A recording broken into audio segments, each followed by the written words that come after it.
legal! Somos Adri e o Vini, um casal com 2 cachorros que decidiu dar o primeiro passo em busca do seu sonho de viver viajando e explorando novas culturas, mesmo sem as condições perfeitas. Já ficamos em lugares bons e outros, não tão bons assim.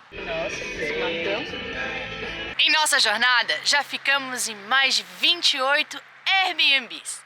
E hoje a gente vai te contar o porquê você não deve alugar Airbnb na Argentina. Então se prepara, que está começando Slantia Nomads. Estamos morando na estrada há 2 anos. Tudo que temos cabe no nosso carro, mas não é aí que moramos. Vivemos viajando e alugando casas temporárias. Nesta busca de conhecer o mundo, já passamos por lugares incríveis.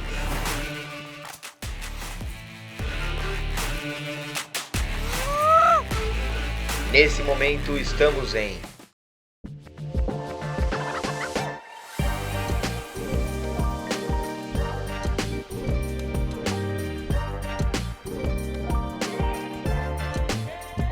Morávamos de aluguel. Todo mês tinha aquela continha básica. Aluguel, conta de internet, eletricidade, água. Além de quando ficamos muito tempo em um lugar, gastávamos tempo fazendo a manutenção da casa que a gente estava. E aí percebemos uma nova ideia que estava surgindo. Airbnb mensal. Se a gente já paga aluguel, por que não pagar um aluguel em uma cidade diferente cada mês? Se você ficava mais tempo em certas casas, além do desconto, a gente não precisava se preocupar com burocracias, fazer contratos com energia elétrica, internet, tudo isso, porque vinha tudo incluso. Foi uma faísca que acendeu a nossa chama para viajar o mundo. Mas por que não fazer um mochilão? Por que não ficar em campings ou em hotéis? Por causa dos nossos doguinhos. É muito mais complicado achar um lugar para ficar quando a gente viaja com dogs. Além de outras coisas básicas que a gente se preocupava. A gente tem que trabalhar, então pensávamos em internet, em segurança. Queríamos um pouquinho de conforto.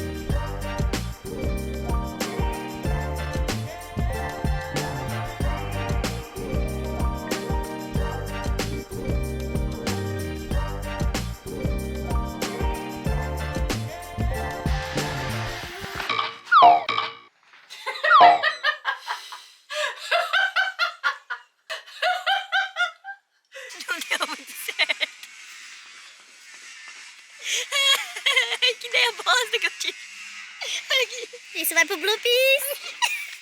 Tá tudo certo.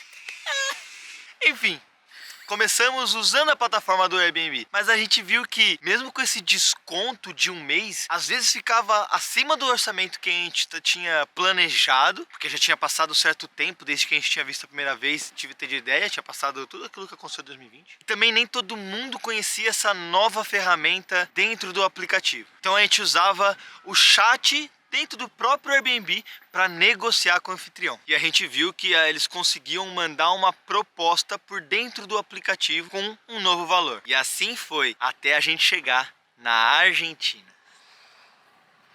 Tá doendo até o calcanhar do pé, velho. Rapaz, eu caí mesmo. Propósito? Não caí de propósito, eu caí mesmo. Olha o tamanho. Mano, isso daqui pega uma velocidade. A gente tá num parquinho de criança. O crianção aqui, de 2 metros de altura e 34 anos de idade. Oh, não dá mais pra ser criança, velho. Oh. Meu Deus, aí, que chongo. Eu caí de um escorregador. O cara com 34 anos não sabe nem escorregar mais, velho.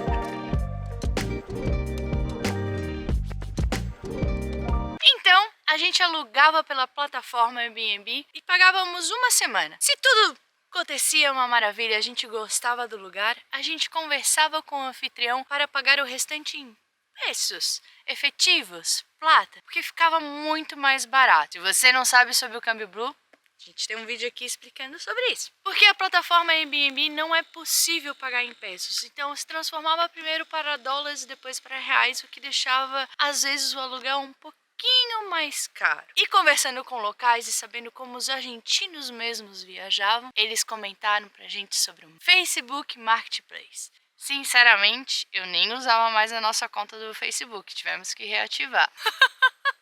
E assim a gente foi encontrando casas nos lugares que a gente queria. Mas o Facebook não tem toda aquela proteção que o aplicativo do Airbnb ou do Booking tem. Algumas dicas. A gente analisa se o perfil é verdadeiro, se tem fotos, se tem comunicação, quanto tempo tá ativo, coisas básicas, né, na internet. E também evitamos fazer depósito. Deixamos para pagar no dia do aluguel.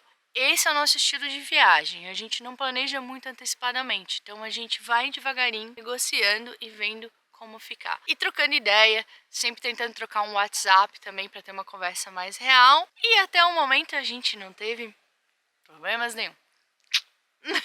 E aí que entra a importância de saber negociar, de saber se comunicar de maneira persuasiva. Na maior parte das vezes eles insistem de que eles querem o depósito antecipado. E a gente insiste que a gente só quer pagar quando chegar. Então existe um conflito de necessidades, onde nós temos que saber encaixar essas necessidades do que é necessário para ele, o que é necessário para a gente.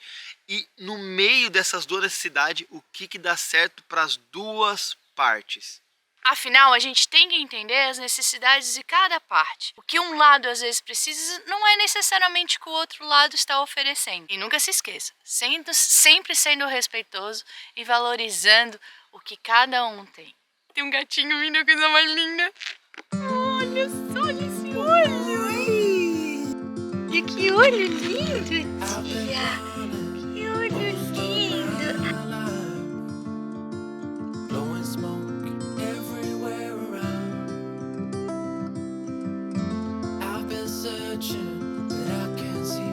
Afinal, quando a gente negocia, a gente expôs muito bem quais são as nossas necessidades e a gente conhece quais são as necessidades da outra parte. E aí fica muito mais confortável a gente ficar na casinha que a gente escolheu. Que acredite, nem tudo foi um mar de rosas e a gente já ficou em algumas casas.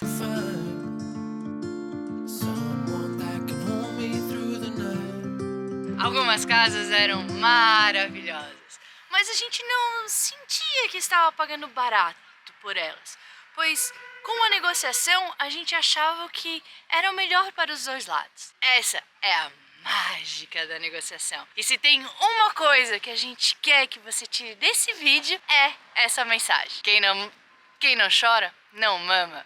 Então você tem que pedir para conseguir o que você deseja. Eu jurava que ela ia falar quem não mama não chora. Quase! Deixa aqui no comentário pra gente o que mais você gostou dessas dicas. Deixa no comentário também o que mais você quer saber. Quanto a gente pagou nas casas, como que a gente realmente escolhe o lugar que a gente vai ficar. Vou deixar um outro vídeo aqui do lado aqui, ó, com uma playlist de todas as casas que a gente ficou nessa nossa jornada nômade. E não esquece, comemore cada vitória. Islândia!